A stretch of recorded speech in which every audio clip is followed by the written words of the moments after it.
Welcome to new episode of Singh auto zone. दोस्तों, आज हम बात करेंगे फेम 2 के अंडर जो बात हुई कि 10,000 करोड़ को अगले 3 साल के दौरान उस पर जो सब्सिडी इंसेंटिव दिया जाएगा, लेकिन इन 3 साल में उसको कैसे कैसे सब्सिडी पर कितना खर्च किया जाएगा या आपके जो इंफ्रास्ट्रक्चर है चार्जिंग का उस पर कितना खर्चा जाएगा, इस सब की बात करेंगे। इसके अलावा टोटल हम बात करेंगे इसको जितनी भी कैटेगरीज हमारे 2 व्हीलर 3 व्हीलर 4 व्हीलर उनमें इसको कैसे डिवाइड किया है, कितनी गाड़ियों पर कितनी सब्सिडी दी जाएगी, ये भी कवर करेंगे इस वीडियो में। साथ ही दोस्तों एक अच्छी बात ये निकल कर आई है, जो फेम 2 पॉलिसी है उसमें जो लोकल प्रोडक्शन है उसको बढ़ावा दिया गया। पॉलिसीज कुछ इस हिसाब से बनाई गई है, वो क्या है, कैसे वर्क करेगी, क्या इफेक्ट रहेगा ओवरऑल, हम अपनी इंडियंस की बात कर रहा हूं। तो बिल्कुल ये सब जानने के लिए बने रही वीडियो के साथ, चैनल को सब्सक्राइब कर दे जल्दी से और वीडियो भी स्टार्ट कर लेते हैं जल्दी से।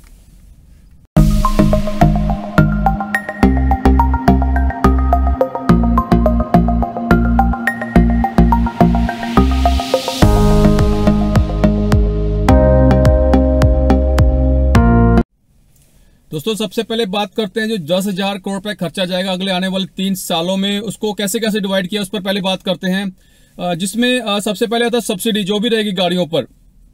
इसमें 2019-2020 में 822 करोड़ रुपए, उसके बाद 2020-2021 में 4587 करोड़ और वहीं 2021-2022 में 3186 करोड़ रुपए खर्चे जाएंगे सब्सिडी और इंसेंटिव पर। आगे बात करते हैं जो चार्जिंग इंफ्रा जो कि जरूरी है सबसे ज्यादा इलेक्ट्रिकल व्हीकल सेगमेंट। अगर हम सक्सेस चाहते हैं, हम चाहते हैं 2030 का जो टारगेट है कि 25% इलेक्ट्रिकल व्हीकल्स ऐड किए जाए, तो उसके लिए इन चार्जिंग इंफ्रास्ट्रक्चर सबसे जरूरी है। तो उसके लिए 2019-20 में 300 करोड़, वहीं 2020-21 और 2021-22 में 400 करोड़ रुपए खर्चे जाएंगे। इसके अलावा कुछ इन सबको इनकी प्रमोशन के लिए, पब्लिसिटी के लिए जो सरकारी खर्चे हैं बिल्कुल वो सब इसमें ऐड किए गए हैं। तो वो तकरीबन 2019-2020 में 12 करोड़, 2020-21 और 2021 और 22 में 13 करोड़ रुपए खर्चे जाएंगे।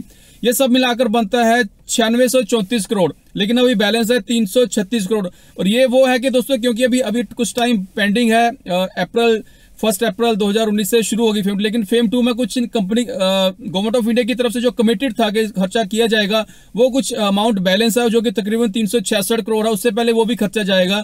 इसको जोड़कर जो पूरा अमाउंट बनता है वो है 10 करोड़। तो इस हिसाब से आने वाले 3 साल में ये पैसा खर्चा जाएगा। हर साल इसको रिव्यू भी किया जाएगा।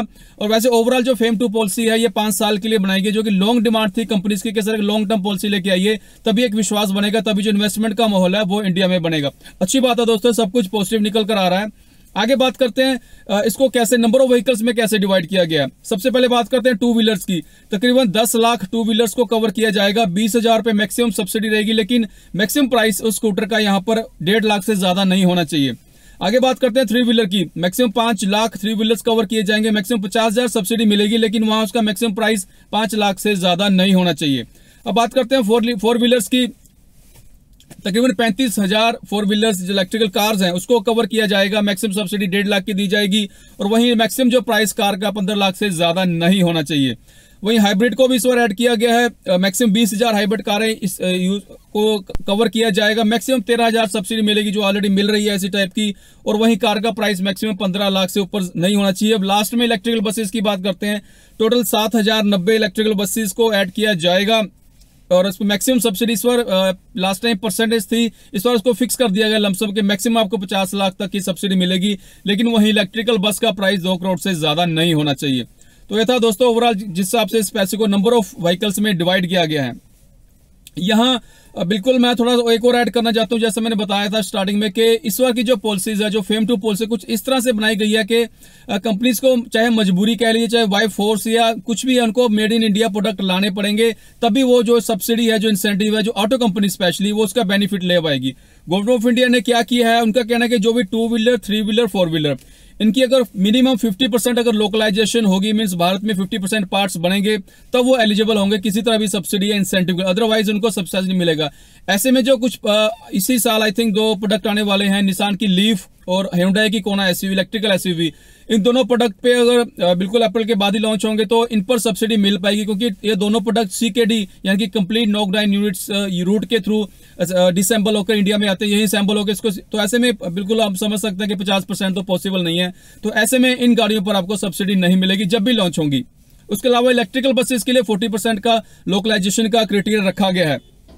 दोस्तों इसका सबसे बड़ा फायदा ये होगा कि बिल्कुल अब कंपनीज को यही इंडिया में ही अपने प्रोडक्शन को ज्यादा ध्यान पड़ेगा, ज्यादा इन्वेस्ट करना पड़ेगा। उसका सबसे बड़ा फायदा किसका है? बिल्कुल हम लोगों को है, क्योंकि अब जॉब्स ऑप्शन इस सेगमेंट में, इलेक्ट्रिकल व्हीकल सेगमेंट में ज्यादा रहेगी। स्पेशली हम कह सकते हैं आने वाले 2019 जून के बाद या 2020 तक काफी ज्यादा ऑप्शन हमें नई जॉब्स की मिलने वाली है, जो कि अच्छी बात है।